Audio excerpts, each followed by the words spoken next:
It gives me a great pleasure to introduce our next speaker. We are incredibly grateful that he could be with us today. David Stevens is President and CEO of the MBA. Prior to assuming this position, Dave served as the Assistant Secretary for Housing and Federal Housing Commissioner at the United States Department of Housing and Urban Development. Dave has more than 30 years of experience in mortgage finance and has held several executive-level positions in sales, acquisition, investment, risk management, and regulatory oversight. Dave's expertise in real estate finance, his enthusiasm for advancing our industry and serving consumers, and his advocacy leadership has made MBA the strongest voice in real estate finance. Because Dave's leadership, MBA is stronger than ever.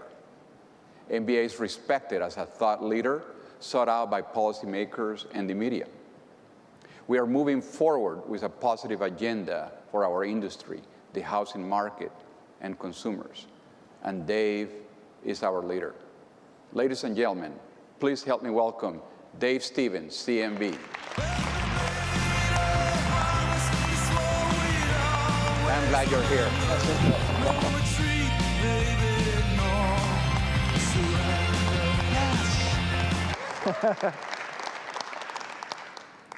Chowda. Park the car. We had a lot of good tape, Tom. Thanks for that video. That was awesome. Hey, so welcome. You've heard a lot of speeches already. Had a great time with Megan. That was very informative. But I want to shift gears a little bit, and I want to have us think about what's about to happen in Washington and think about what we all need to be looking at as we look forward over the next year, particularly. And I want to focus on one simple topic, home. Home is a really important concept that we need to constantly make sure we're messaging around because we all help make homes for people. And that's what this is all about. It's where a family gathers. This is more than just about sticks, facilities, condos, single family, PUD, or whatever. It's about where families gather. It's about building communities. And it's a really important truth that we are going to have to message to a new administration that's coming in shortly. For me, this industry has been my home. I've been in it for 3 decades plus now. And I'm glad Rodrigo's talking about diversity and recruiting because we all need to replace ourselves at some point. But the MBA, likewise, has been my home for the last 5 years. And this conference really is where we come together as a family together. And I think what's important about family, as all of you can relate, is families can discuss things internally. We work on policy, we work on issues, we talk about differences, we talk about commonality and alignment, all in search of making sure we're doing the right thing together. But externally, no one messes with the family. And I think that's a really important message we need to consider as we move forward. And I want to highlight that this concept of family has never been truer than it is today. So we have some important business to cover. But I want to begin by stating to all of you, my business family, along with my immediate family, Mary, my wife who's in the front row, I want to just thank all of you for your support to me and to the team at MBA for the last 5 years. It's been outstanding. So some of you know, and the rest of you are going to know now, for the last few months I've been struggling with cancer. Very difficult form of aggressive cancer. I don't want to get emotional. I never do that. Stop it. So, I have a T-shirt. If you've ever seen the Monty Python Spam-A-Lot show, I literally ordered it. It says, "I'm not dead yet." I know that's terrible humor, but I was going to wear it up here, but I decided better of that. But the good news is, and to the chagrin of Bill Emerson, who was really hopeful, I was supposed to have no hair today, and I still do. So sorry, Bill. Still sporting some fur on top. But, you know, I thought about this as coming here because we really are a community, and we all struggle with these kinds of things. Throughout my career, I've been overly competitive. Anybody who's worked with me going back through time knows that. I'll go back to college. Brad Blackwell, who's with Wells Fargo here, he and I ran against each other for student body president at the University of Colorado a hell of a long time ago. But we became loan officers at the same time, and both of us had this goal to be number one in our company that we worked for, and we were always very competitive. And from there to running branches and regions and divisions, and ultimately national operations, to coming to the secondary market at Freddie Mac, to being president and chief operating officer of a large real estate company, to being a federal regulator under President Obama, even to running the MBA. I always thought that no matter what I was faced with, I could win, be number one, get best execution as an organization if I had the right team, if I had the right support, had the right positive energy, and built the right focus on results, we would ultimately get there. So I'm going to tell you, this challenge that I'm dealing with right now is personal to Mary and me and my family, but this evil disease, which all of us have been faced with somewhere in our families or with friends, doesn't stand a chance with what I'm going to take to it, and we're taking to it right now. So.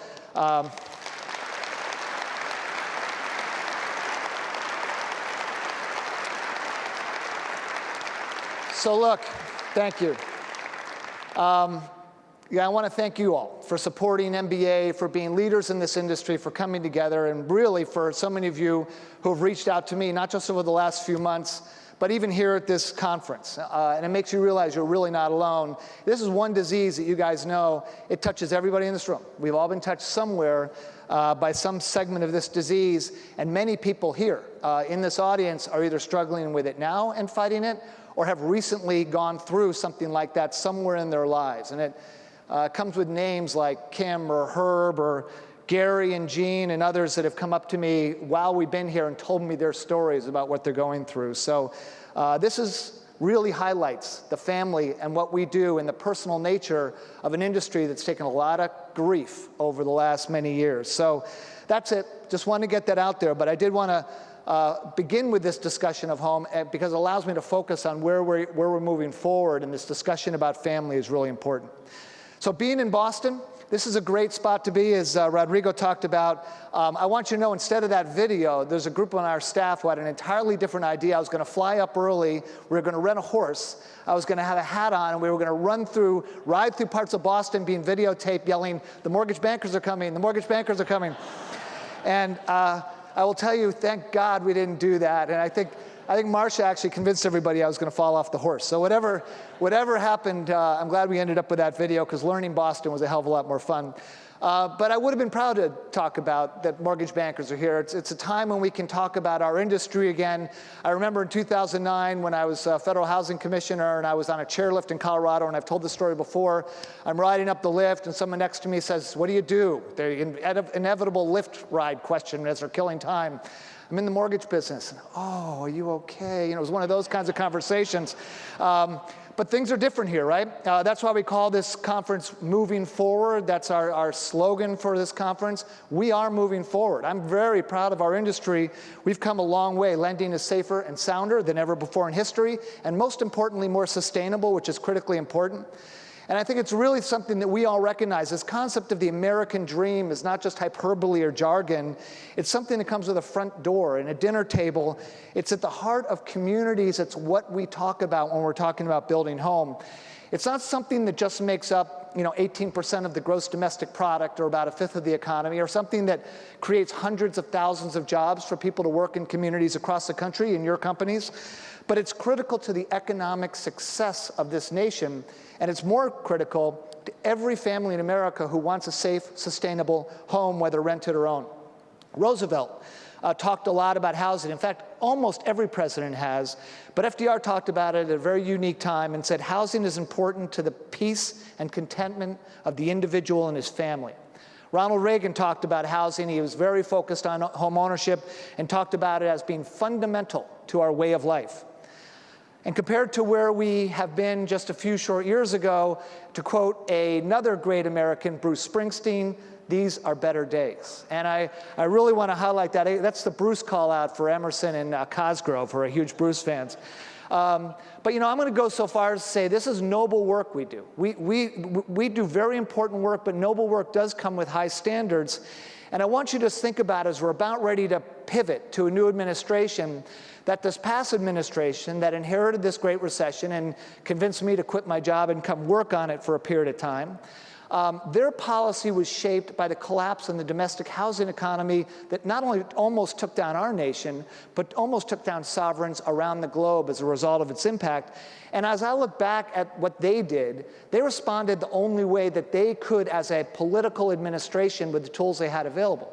First, do everything possible to protect anyone in trouble in their home. That came with labels like HAMP and 2MP and hardest hit and a whole bunch of other acronyms and names that we all remember back in 2009 and 2010. The second was mantra number one, defend the consumer. And unfortunately or fortunately, depending on how you look at it, it came with a big label called Dodd-Frank, the Consumer Financial Protection Bureau, and a clear belief across the country that the consumers had someone to protect them outside of our industry. And I'll tell you, I work out with a trainer, more so now because of my health. He's a young kid, and I was in the other day after the ruling that we're all aware of with the CFPB, and it was on the news, on CNBC in the gym, and he looked at me and goes, "Is that going to hurt me?"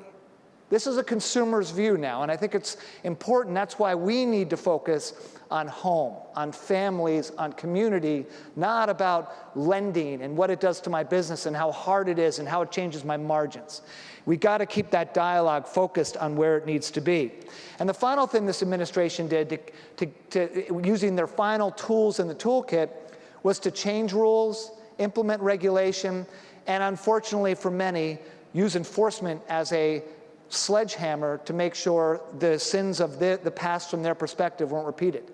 And we all know now, looking back, the regulators didn't always get this right, but nor did our industry. And I think there's a healthy recognition that we need to know that none of us are perfect, but we made a hell of a lot of progress over the last 8 years.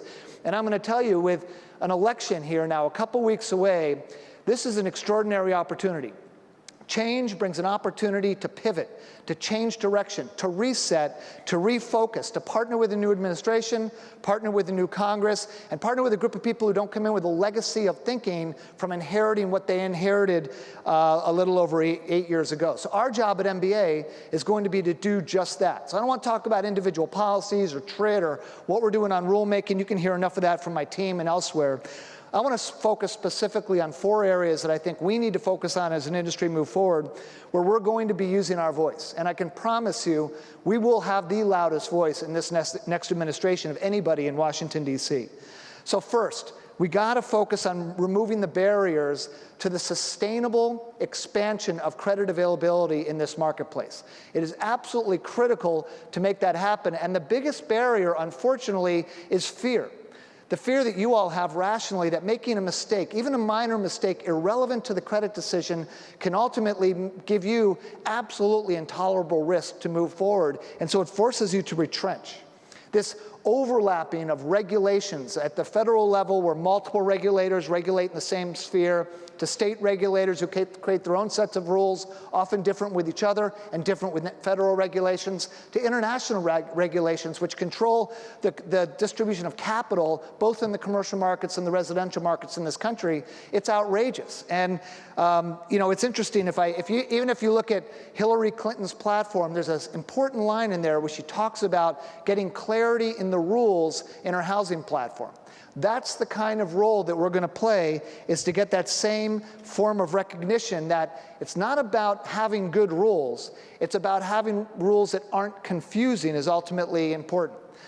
The point that I'm going to highlight is this. If the efforts we've made over the last several years, implementing thousands of pages of new rules, focus diligently and almost solely on compliance and consumer protection laws that are now in the marketplace, if that doesn't earn us some level of respect moving forward and confidence from the new administration, then our only alternative will be to do this.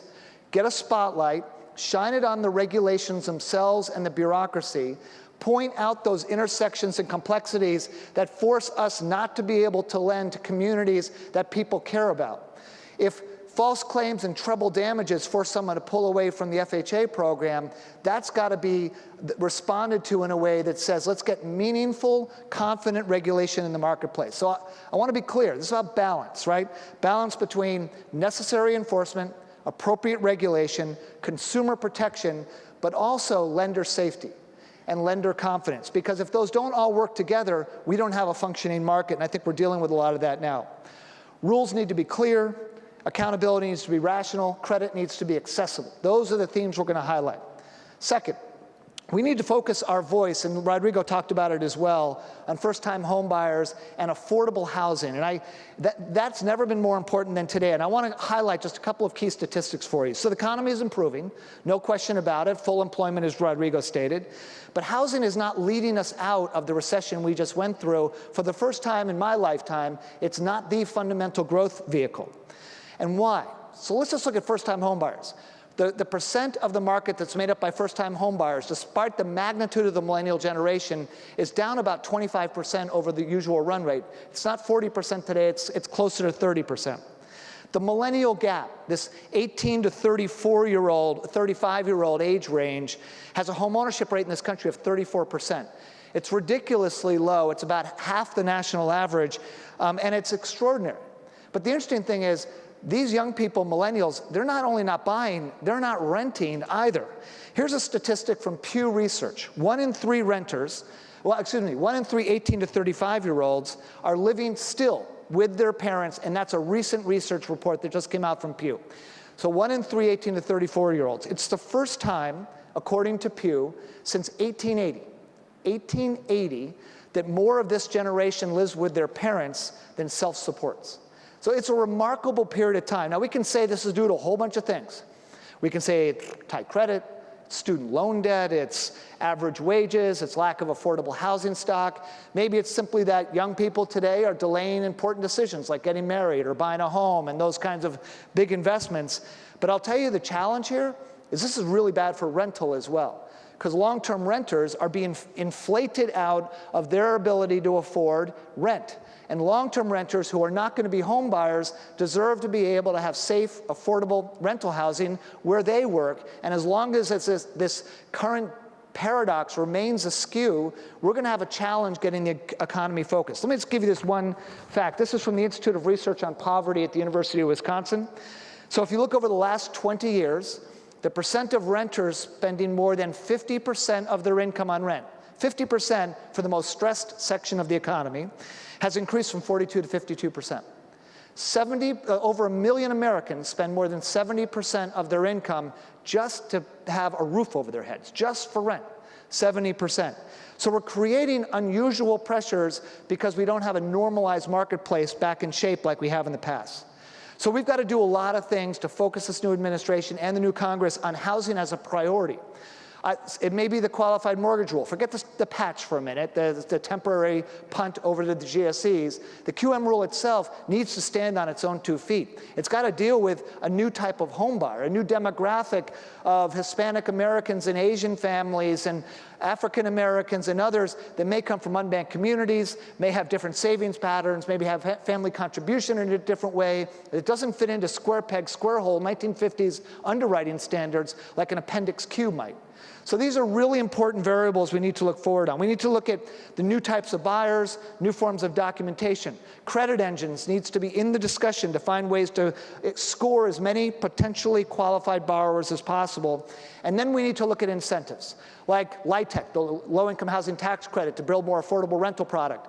Or as one of the presidential platforms calls for, a savings plan for first-time home buyers that is matched by federal funds. These are ideas that need to be spawned out of this marketplace in a similar way that we focused on housing after World War II to create communities that could be affordable for GIs returning from Europe.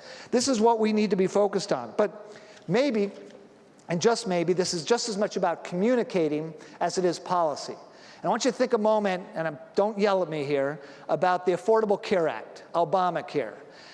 Not about the policy. I want you to think about how the president pitched it. We had the president of the United States selling this program to young people, using social media, using MTV or VH1, using platforms that reached young people to get them to register and recognize that they can now be insured. We need that kind of effort with the new president. They've got to focus on housing because, as I've said publicly in other media forums, we are at the entry point of a housing crisis that's going to have long-lasting effects on our economy, both on rent stress and the lack of affordable, available home ownership stock. And that brings me to number 3. We need to focus on a dialogue. We've got to change the dialogue in Washington and communicate the positive aspects of home to communities, rented and owned. And MBA is going to play a leadership role here. We have a whole new marketing campaign that, beginning with the new administration in January, we will be using all sorts of media inside the Beltway of Washington, D.C. to advertise, use social media, direct contract to members of Congress and policymakers in Washington. It's an exciting campaign focused on home to make it a core part of the dialogue so we can promote these messages. And the good news is we're making it available to all of you. It'll be on our website. You can download the photos, the ads, et cetera. You can use the same language, and you can private label them to your companies. And I'm asking you to do this because we know with advertising, the more the same message is repeated, the more you hear about it. It's not about cola. It's have a Coke and a smile. And so we need to get the have a Coke and a smile message out to communities across the country, and you'll hear that starting in January. And then fourth and last, we need to continue our call that I called for several years ago to create a role in the White House called a Housing Policy Director. This can't be HUD. This is a role that has to report to the president because the housing crisis is real, it's a priority, and it's a fifth of the U.S. economy. It's got to be someone who works in the White House, someone who has the authority of a direct report to the president to call meetings, set goals, measure progress. This is very complicated. It has to be title with teeth. And the reason why I highlight this is that this is about regulatory conflicts and intersections that exist across the entire regulatory framework nationally at states and the federal level. And we need to work on making all these regulators understand that they are part of the problem through the spotlight. The promoting of the housing message, the example of Obamacare, and the communication I just talked about, that has to come from the White House. The White House has to express confidence in home ownership and housing and show the opportunity to young people about why home ownership is a good thing for long-term wealth building, which we know it is. And finally, this role has to find ways to bring the public and private sector to work together to create more affordable housing stock, new lending programs that can be exciting and work. We've heard some announcements over the last few months about lenders working on new rollouts of affordable loan programs, many of which don't use federal government programs to reach communities or work in tandem with those. These are all opportunities as we move forward. This is a fifth of the U.S. economy. It should have the priority of the National Economic Council and the White House. So expanding credit, affordable housing, a new dialogue, and someone with teeth in the role of the executive office called a Housing Policy Director. Bottom line is this: we are the most effective voice in housing. There's no second organization in the world that has an organization the size of the MBA that focuses on housing finance. And what makes us strong is all of you. Residential, commercial, multifamily, large, small, bank, non-bank, the family that comes together and we organize as one. You cannot fight that kind of strength. And if we don't keep this strength together, if people spread into little organizations, we'll sound like many of the others who basically kick and scream and yell and get published in trade journals, et cetera, but have no influence with the White House or the Hill. So us being aligned, it's the most powerful force we have with a new administration to move forward. So I want to end with you with this last thought about working together and why unity is important. It's funny that Paul Revere, the poem we all heard about from those days in Boston, he didn't ride alone that night. He had William Dawes and Samuel Prescott with him on horseback as well. And it's estimated by the end of that evening, there were over 40 men on horseback riding through the streets of Boston, warning that the British were coming. You don't accomplish great things alone. You accomplish them in unity. And honestly, that has special meaning to me now. Between my doctors, my family, my friends, my support structure, my trainers, my diet support, you name it. I know cancer doesn't stand a chance with the team and people working together with me to crush this sucker. But for all of us in this room, I want you to leave with the same thought. This is a special opportunity. FDR said that housing is worthy of our best efforts, quote unquote. This effort going forward is worthy of our best efforts. I know you're all tired from 8 years of regulation, but we got a new White House coming in, a bunch of folks, many of whom I've talked to, who are coming in with a fresh slate. It's a pivot opportunity, but we need to double down, re-energize, get refocused, and teach these guys that this isn't about cracking down. This is about opening doors and creating opportunity and partnering with industry. And I think we have the best opportunity ever that we've seen in over a decade to begin to open up that dialogue moving forward. So I hope you'll join me. Thank you for your support. Have a great rest of your conference.